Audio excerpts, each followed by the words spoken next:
parents, and guardians. For our project-based learning concept, we choose to have a classroom kitchen catering. This project allows for all students to be involved, no matter what developmental level they are on. We will also be collaborating with the cafeteria workers to define responsibilities. There will be 6 rotating stations that students will rotate throughout the semester.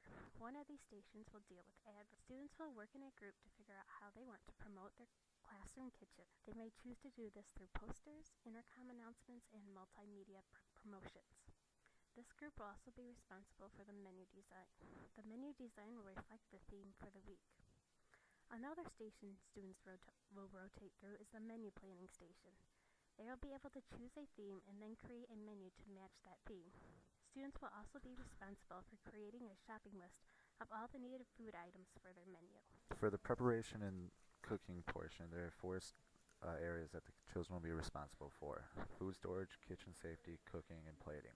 For food storage, they will store leftovers in the fridge as soon as possible so that the food doesn't get up to room temperature and let possible bacteria multiply. They will put the food into containers that will be snapped shut, or bowls that are covered with aluminum foil or clear wrap so they don't dry out.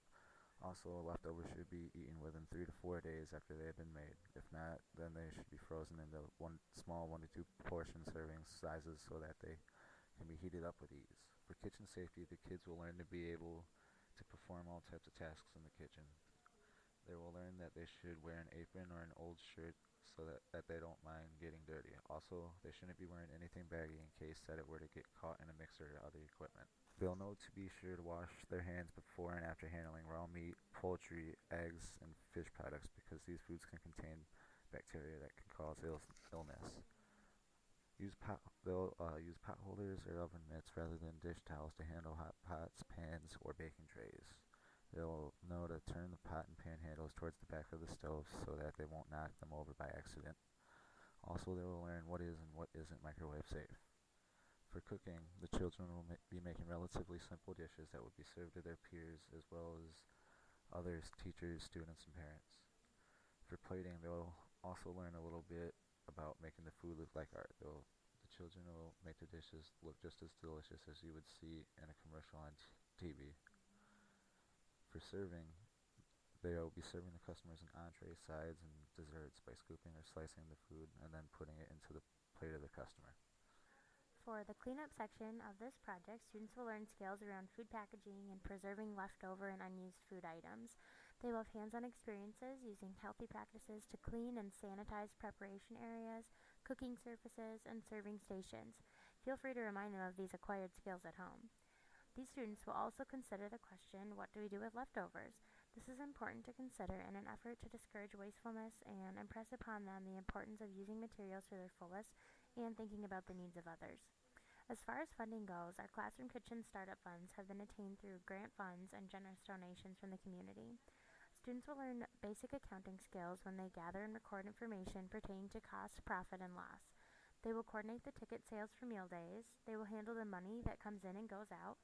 And at the end of each meal day, they will calculate the net profit and loss for the meal and report back to the class with their findings.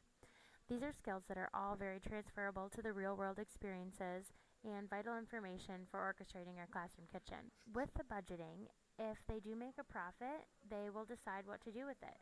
They can come up with any ideas from running a sustainable business for future classes to continue. They could plan a donation to their school or a charitable organization. They could use it for a special meal or a surprise for their school, class, or cafeteria staff. The possibilities are endless. This would be the money that the class has raised through their own planning and organization, their own hard work. In the case of acquiring a deficit, this is an awesome opportunity to reflect on the budgeting and planning. What could they have done differently? What could they have changed? And what would have helped? This is a great opportunity for bonding within the classroom and support school-wide. Parents, we hope you're as excited as we are. Your kids have planned some mouth-watering menus and are ready to manage a kitchen, from marketing and menu planning to cooking and cleanup. If this sounds too good to be true, you can check it out for yourself by joining your student and enjoying this one-of-a-kind student-made meal experience.